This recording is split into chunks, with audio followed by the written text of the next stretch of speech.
My video for November the 12th, 2018, video number 2904, is entitled Escaping the Matrix Without Dying.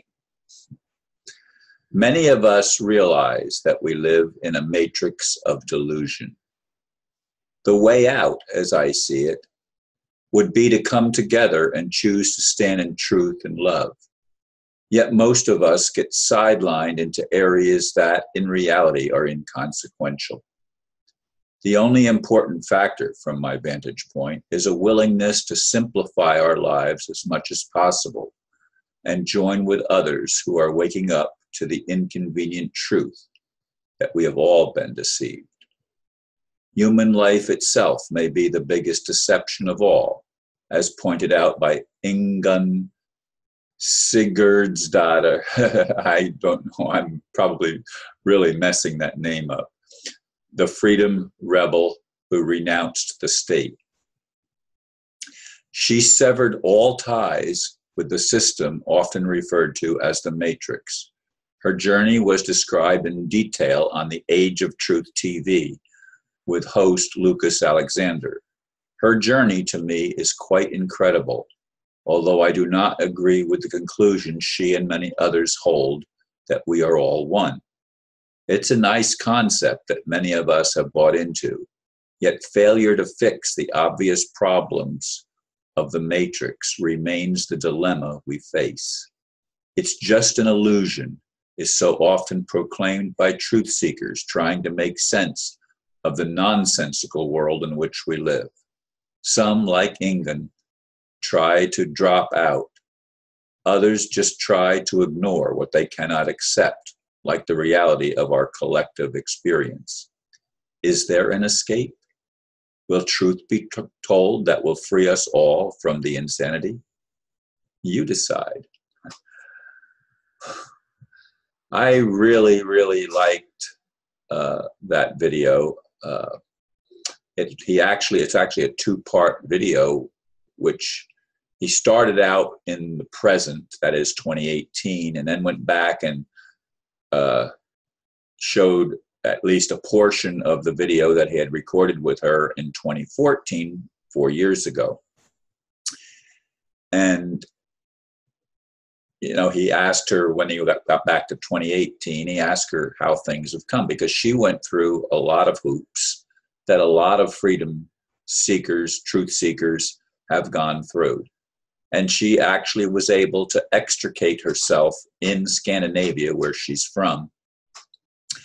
I think, I'm not sure if it was, I think it was Norway, but I questioned myself. I was talking to someone else about the video after I watched it and said, well, I'm not sure if maybe it was Finland. I'm not sure, but I really think it was Norway, but I did go back and check that. In any case, folks, she, like many people, have tried to get out of this insanity of the world in which the people that seem to be at the top of the pyramid of control are the most evil, degenerate. I mean, it's total insanity. It's total perversion. I mean, they are under the delusion that they have to suck their life force, their sustenance, from the most innocent, which is, of course, young babies and children. It's totally incredible, and that could be what wakes a lot of people up. We're coming to realize that this pedophilia and child molestation and murder is prevalent and pervasive in the establishment, if you will, the people that claim control for everyone else and enslave everyone else. And Ingunn realized that she was enslaved by the system. Now, she's a very articulate woman. I mean, she speaks English perfectly. I mean, I had no trouble understanding, and I didn't even detect an accent. You know, she's that well versed and educated, and she just has all her marbles there, although I'm sure many people, by listening to her, would say she's crazy. She's obviously not crazy to anybody that's trying to be objective. But most of us aren't objective. We're trying to sell our version of reality, whether it's our religion, our political persuasion, the shape of the earth, or any other diversion that we have latched onto, that many have latched onto, and said, we've got to believe this thing. Well, all we have to realize is that most of what we've been told on every level is filled with deception, filled with lies. That's just the way it is, because it's the liars that have controlled the system. And that's the bifurcation of creation, the splitting of creation into an us and them camp, a warring camp. Now, I agree with her that you have to try to speak peaceably to those that claim to be in power. If you're going to come at them with loud words and arguments and stuff like that, you're not going to get through at all. She was able to get through to some people that were quite influential, that sat down with her and even went to her home and they wanted to learn more. And we're talking about people that are holding political power. So not everyone that holds political power is going to be totally closed-minded, but if we come at them in an argumentative fashion and with an unwillingness to discuss things logically and rationally as much as possible, we're not going to be able to build the bridges that need to be built. We have to come from a place of, as much as we can, a place of peace and a place of self-control.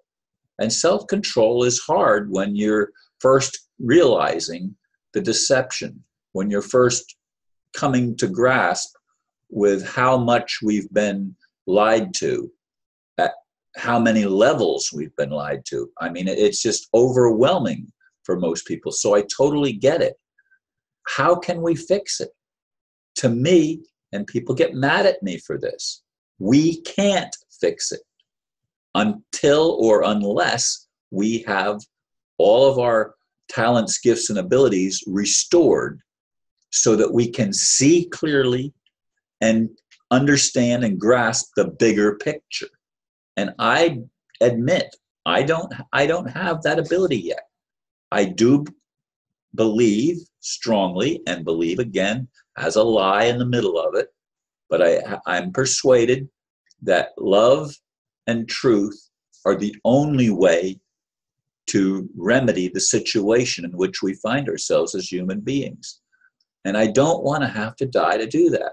I'm going to fight to stay alive as long as I possibly can, because that's my mission as it has evolved, is to make daily videos and tell the truth about what I'm experiencing as a human being, becoming as upfront as I possibly can with the dilemmas that I face and the challenges that are part of my experience, because experience to me is the only thing that's real. And yet, how can it be real when I say that everything is an illusion, that we are deluded? But from a personal point of view, it's my real experience. It's my reality. And it doesn't matter if I agree with it or don't agree with it, it's still what I experienced. I lost my home. It was stolen by the bankers and the courts. That's the reality. And it left an imprint on me. Anyway, folks, my time is up. Thank you for listening, and namaste.